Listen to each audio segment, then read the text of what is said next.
भक्त हो, स्वामी सेवेमध्ये आल्यानंतर सुरुवातीला आपल्याला खूप पटापट इच्छा पूर्ण झालेल्या दिसतात आणि नंतर आपल्या आयुष्यामध्ये खूप सगळ्या अडचणी निर्माण होत जातात आणि मग आपल्याला असं वाटतं की अरे स्वामींची सेवा करू लागले तेव्हापासून तर गोष्टी बिघडतच चाललेल्या आहेत.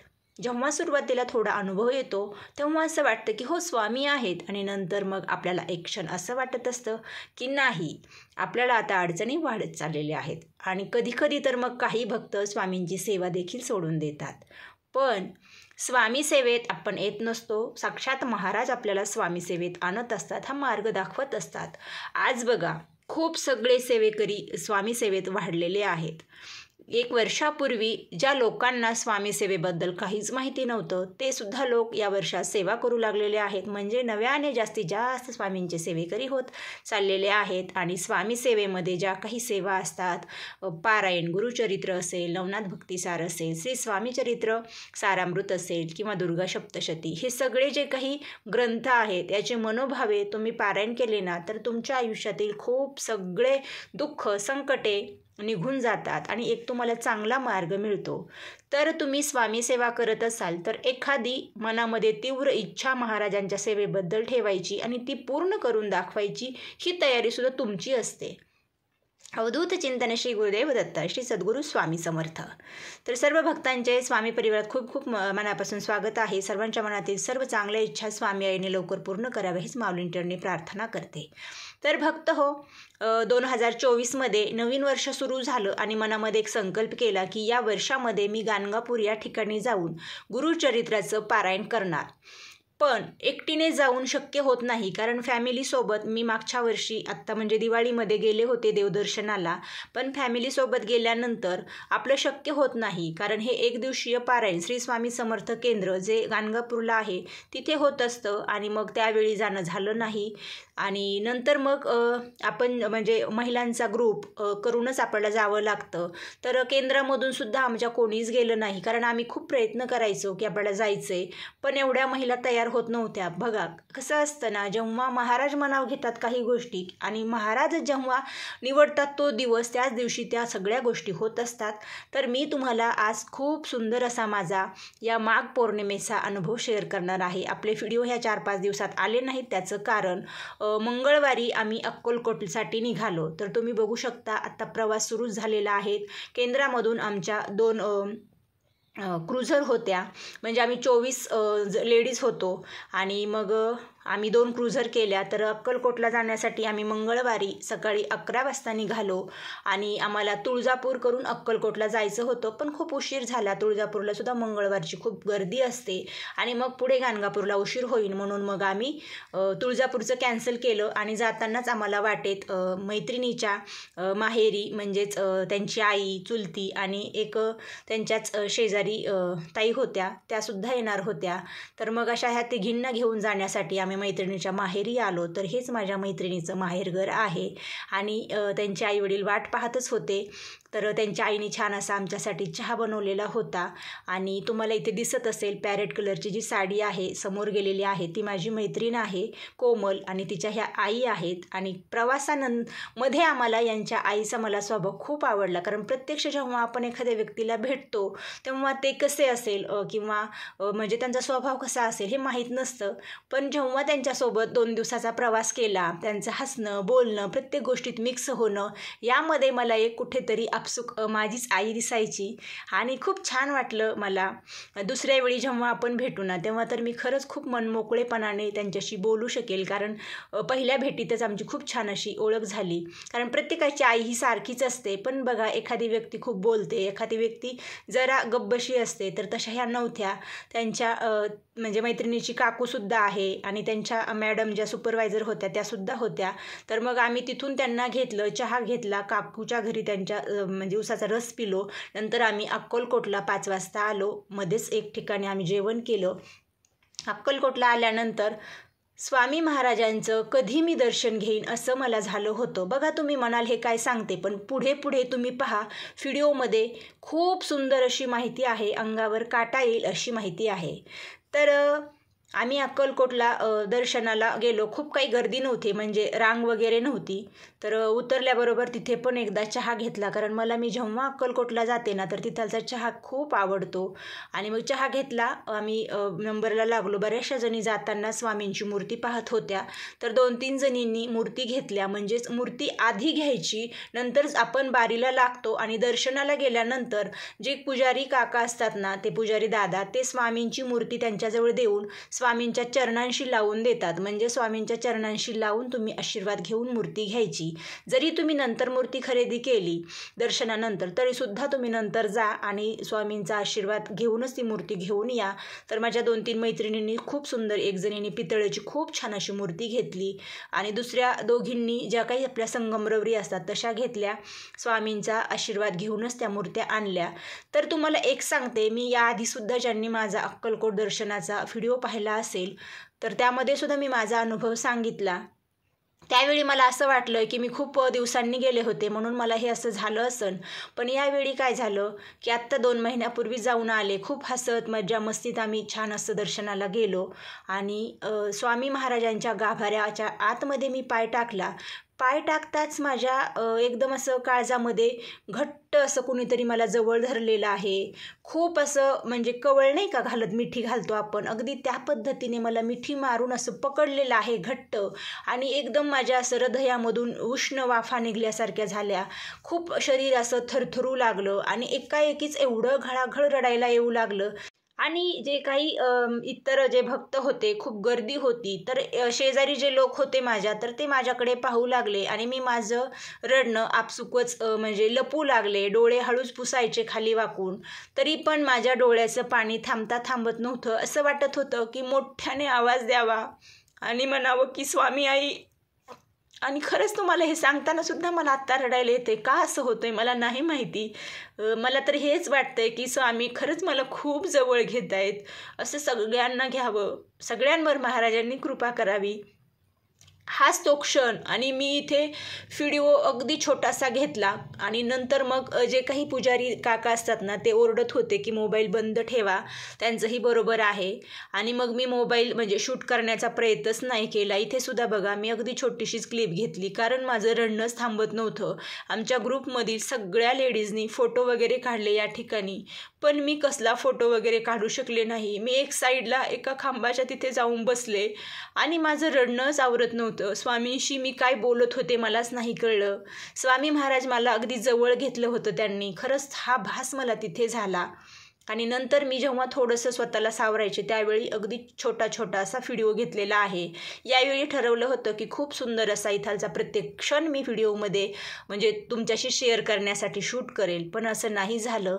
मी एकटीच एका बाजूला राहायचे, कारण असं वाटायचं ग्रुपमध्ये सगळ्यांसोबत राहून मला तर रडू म्हणजे आवरेना आणि मग कसं वाटेल ते. त्यामुळे मग नंतर आमच्या काही 1-2 काकू आहेत, ज्या खूप मोठ्या आहेत वयाने आणि खूप असं केंद्रामध्ये सुद्धा खूप अशा जुन्या भक्त आहेत, तर त्यांनी मला जवळ घेतलं. नवले काकूंनी घट्ट मिठी मारली आणि बोलल्या की अगं तू आईच्या दारात आली म्हणून तुला आईने जवळ घेतलंय. आणि मग मी म्हटलं की हे स्वामीच बोलतायत, कारण मी विचार करायचे मला असं का होतंय. तेवढ्यात त्या जवळ आल्या. त्यांनी घट्ट मला आवळून धरलं आणि बोलल्या की रड, तुला काय रडायचंय, कारण तू तुझ्या आईजवळ आली आहेस, तुला आईने जवळ घेतलंय म्हणून तुला हे असं होतंय. तेवढं बोलल्या आणि त्या लगेच थोड्या म्हणजे बाहेर साईडला गेल्या फोटो वगैरे काढायला. मग मी म्हटलं की हे स्वामीच आले, मला सांगून गेले. खरंच माझ्या स्वामी आईने आजवर खूप साथ दिलेली आहे. प्रत्येक क्षणी माझ्यासोबत राहिलेले आहेत. यापुढे सुद्धा महाराजांनी दुःख संकट फक्त दूर करावी, सहन करण्याची शक्ती द्यावी आणि खूप चांगला मार्ग दाखवला आहे, असाच दाखवावा. तर भक्त हो, आपण प्रत्येक महिलेचं एकच मत असतं की आपल्या परिवारावरतीच आपल्या गुरूंची कायम कृपादृष्टी असावी, म्हणजेच आपले मिस्टर, मुलं, ह्या सर्वांवरती. तसंच माझं सुद्धा आहे आणि तुमच्या सर्वांवर सुद्धा महाराजांची कृपादृष्टी असावी. ज्यावेळी मला रडायला येत होतं त्यावेळी मी महाराजांना काही मागितलं नाही, काही बोलले नाही, हे काही सुचलं नाही. फक्त रडणं थांबत नव्हतं. कोणीतरी जवळ आहे आणि घट्ट पकडला आहे एवढाच भास होता. आणि यावेळी मला हा म्हणजे जे काही म्हणजे हा एक अनुभव आला, साक्षात्कार झाला, तो खूप वेळ होता. एक 15 मिनिटांपर्यंत माझं हेच चाललं होतं. मग नंतर आम्ही तिथून निघलो ज्यांना काही खरेदी करायची होती त्यांनी केली. मी काहीच घेतलं नाही, कारण मला पादुका घ्यायच्या आहेत महाराजांच्या, पण त्याचा योग येत नाही. जेव्हा महाराजांना इच्छा असेल ना पादुका येण्याची तेव्हाच त्या येतील. मग नंतर आम्ही गाणगापूरमध्ये आलो, कारण तिथेच आमचा मुक्काम होता. श्री स्वामी समर्थ केंद्र जे आहे संगमाकडे जाताना, जर तुम्ही कुणी नवीन असाल ना तर तुम्ही गाणगापूरमध्ये गेल्यानंतर तिथे कुठेही रिक्षावाल्यांना विचारू शकता की स्वामी समर्थ महाराजांचं केंद्र कुठे आहे, आणि तिथे तुमची राहण्याची सोय होईल. पण तिथे आधी बुकिंग करावी लागते, आणि आमच्याकडून आधी बुकिंग झाली नाही, त्यामुळे आम्हाला तिथे झोपण्यासाठी जागा मिळाली नाही. तर मग जे काही स्वामी समर्थ केंद्र आहे भक्त निवास, तर त्याच्या बाहेरच गाड्या पार्किंगसाठी जी जागा होती अवेलेबल, आणि गाड्या यावेळी पौर्णिमेला आतमध्ये आणू दिल्या नव्हत्या. त्या गाणगापूर स्टँडच्या बाहेर 1 किलोमीटरच ठेवल्या होत्या आम्ही, म्हणजे तिथेच पार्किंग केल्या होत्या आणि रिक्षाने आलो होतो. तर मग जे काही पार्किंगची जागा होती तर तिथे खूप छान अशी फरशी वगैरे होती, त्यामुळे खूप जण भक्त तिथे झोपलेले होते. मग आम्ही पण तिथे झोपलो. 1:30ला गेलो आणि 12पर्यंत झोपलो. 3 वाजेपर्यंत. आम्ही पहाटे 3लाच उठलो, आणि बुधवारी होती पौर्णिमा, म्हणजे मंगळवारी सायंकाळी लागली होती. तर बुधवारी पौर्णिमेच्या चांगल्या मुहूर्तावरती आम्ही संगमावर गेलो. तिथे छान असं स्नान केलं, मस्त डुबकी मारली पाण्यात, आणि आम्ही सगळ्या महिलांनी नंतर मग तिथून रिक्षा पकडली आणि आम्ही लगेच दत्त मंदिरात गेलो. मंदिरामध्ये जाऊन सुद्धा खूप सगळी गर्दी होती, आणि गर्दीमध्ये 5 ते 6 तास लागणार होते, आणि आम्हाला पुन्हा इथे स्वामी समर्थ केंद्रामध्ये गुरुचरित्र पारायणासाठी यायचं होतं. 7ला पारायण सुरू होणार होतं. मग उशीर होऊ नये म्हणून तिथे पासची सुद्धा सोय होती. 200 रुपयाला पास. तर मग आम्ही तो पास घेतला, आणि पासमध्ये सुद्धा आम्हाला 1.5 तास नंबरला उभं राहावं लागलं. आणि दत्त महाराजांचं सुद्धा पौर्णिमेच्या मुहूर्तावरती 5 वाजता खूप सुंदर असं दर्शन झालं. भक्त हो, मी खूप वेळा गाणगापूरला गेले, पण असं पौर्णिमेला पहाटेच्या वेळी माझं दर्शन याआधी कधी झालं नव्हतं. मला खूप आनंद झाला या गोष्टीचा की माझ्या दत्ताईने खूप सुंदर असा हा योग घडून आणला. कारण 1 वर्ष मी जी गोष्ट मनात नेहमीच बोलायचे की मला गुरुचरित्र करायचंय, पण महाराजांनी माघ पौर्णिमेच्या खूप सुंदर अशा दिवशी हा योग घडवून आणला, आणि आमच्या सगळ्याच महिलांचं खूप सुंदर पारायण झालं. 7लाच आम्ही पारायणाच्या ठिकाणी म्हणजे दर्शन झालं 5 वाजता दत्त मंदिरात. नंतर रिक्षाने आम्ही स्वामी समर्थ केंद्र इथे 6 वाजता आलो. 1 तास तिथे थोडंफार काही पाहिलं, कोणाला काही घ्यायचं आहे का, आणि 6 वाजता आल्यानंतर मग आम्ही थोडंसं फ्रेश झालो, आणि नंतर मग इथे स्वामी समर्थ केंद्रामध्ये येऊन प्रत्येकाने आपलं आसन म्हणजे एक जागा पकडली पारायणा बसण्यासाठी. 7 वाजता पारायण सुरू झालं, आणि 12 ते 1पर्यंत मध्ये ब्रेक होता, म्हणजे जेवण नाश्ता करण्यासाठी, महाप्रसाद घेण्यासाठी. आणि मग पौर्णिमा असल्यामुळे उपवास होता. काही महिलांनी आपलं फराळीचं घरून आणलं होतं, तर ते फराळ केलं, आणि मस्त अशी नंतर पालखीसुद्धा निघाली होती. तर इथे मी जे काही शूट करता येईल ना ते केलेलं आहे, अगदी थोडंसं तुमच्याशी शेअर करण्यासाठी खास हा व्हिडिओ केलेला आहे. तर मग पालखी झाली. पालखीनंतर बघा तुम्ही इथे बघू शकता खूप सुंदर असं हे, मला खूप छान अशा गोष्टी ह्या आवडतात, आणि इथे प्रत्येकजण असा भान हरपून म्हणजे यामध्ये सहभागी होत असतो. तर तुम्हीसुद्धा थोडंसं हे ऐका.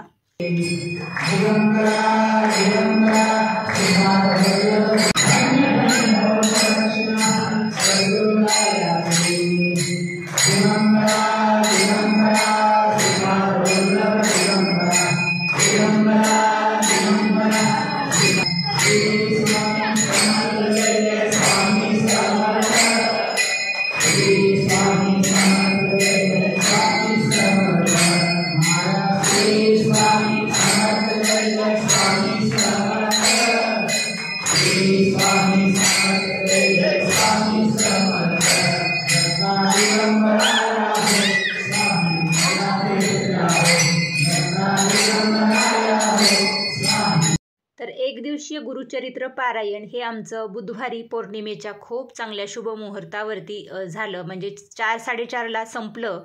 तर खूप सुंदर असा मला हा अनुभव आला पारायणाचा, कारण आमची झोपसुद्धा झाली नव्हती रात्री, आणि खूप सगळ्या माझ्या सोबत आलेल्या मैत्रिणींना थोडीशी डुकली लागल्यासारखी व्हायची. पण माझ्यावरती मी म्हणेल की माझी खूप इच्छा होती खूप दिवसांची, म्हणून महाराजांनी मला एक क्षणसुद्धा डोळा लागला नाही. खूप सुंदर असं हे 1 दिवसाचं गुरुचरित्र पारायण माझं झालं. तर भक्त हो, हे गुरुचरित्र पारायण करताना तिथे संकल्प घेतला जातो. संकल्पमध्ये तिथे त्यांनी शेवटी सांगितलं की तुमच्या काही इच्छा असतील त्या तुम्ही बोला. त्यावेळी मी माझ्या मिस्टर, मुलांबद्दल, माझ्या बहिणींसाठी, माझ्या वडिलांच्या चांगल्या आरोग्यासाठी अशी प्रार्थना केली.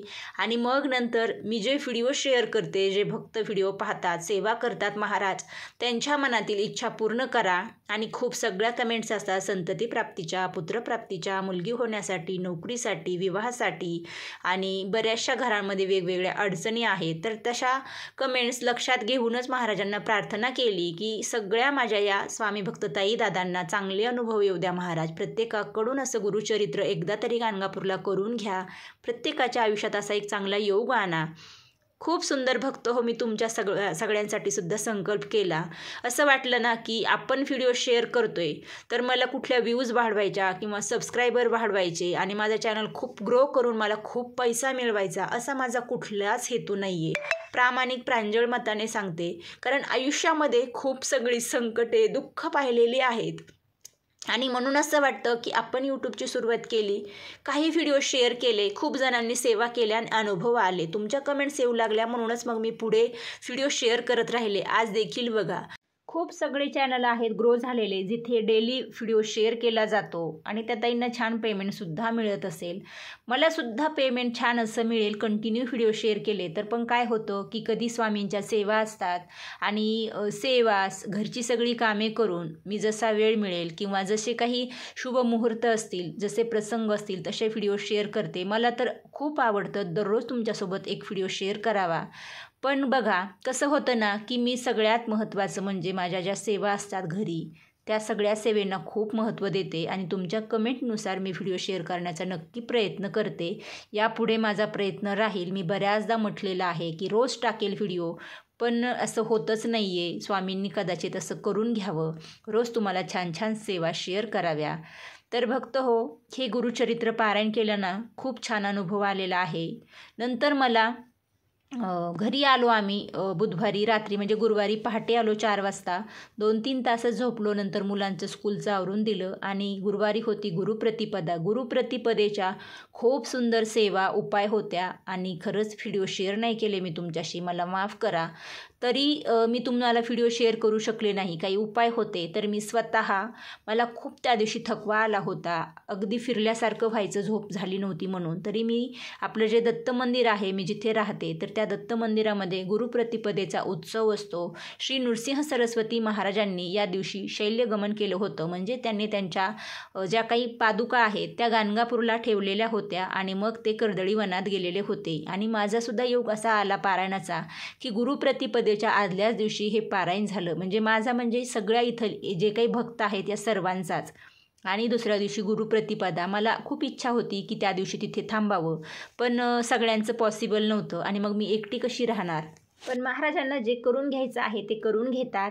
जे काही जागृत दत्त मंदिर आहे, मी नेहमी ज्या मंदिरात जाते तिथे महाराजांनी 12ची आरती करून घेतली आणि खूप सुंदर अशी ही 12ची आरती झाली. मग तिथे मी मनातून तुम्हा सर्वांसाठी खूप कळवळून प्रार्थना केली की तुम्ही जे व्हिडिओ पाहता, तुम्ही सेवा करता, तर त्या प्रत्येकाला जी सेवा दिली आहे त्याचा अनुभव यावा, अशी सेवा मला सुचवा आणि तीच सेवा माझ्या तोंडून वदवून घ्या. कारण मी काहीही तुम्हाला आजवर सांगितलेलं नाही. जे महाराज सुचवतील तेच सांगितलेलं आहे किंवा स्वामी समर्थ महाराजाच्या केंद्रातील ज्या प्रभावी सेवा असतील त्याच सांगितलेल्या आहेत. तर भक्त हो, स्वामी महाराजांवर पूर्ण विश्वास, श्रद्धा ठेवून मनापासून सेवा करत राहा. महाराज आपल्याला प्रत्येक वेळी जे योग्य आहे ते देतात. बऱ्याचदा परीक्षा पाहिली जाते, कधी कर्माचा भाग असतो, कधी प्रारब्धाचे भोग असतात. हे सगळे भोगण्याची ताकदसुद्धा महाराजच देतात. तुमची काही प्रश्न असतील कमेंट्समध्ये सांगा. यापुढे तुमच्यासाठी छान छान सेवा नक्की शेअर होतील. आजचा हा व्हिडिओ तुम्हाला कसा वाटला? आवडल्यास नक्कीच व्हिडिओला लाईक करा, जास्तीत जास्त शेअर करा आणि एकदा कमेंटमध्ये सर्वांनी अवधूत चिंतन श्री गुरुदेव दत्त, श्री स्वामी समर्थ असे लिहा. झालेली सेवा स्वामी ऐचरणी अर्पण करूया. श्री स्वामी समर्थ. जय जय स्वामी समर्थ.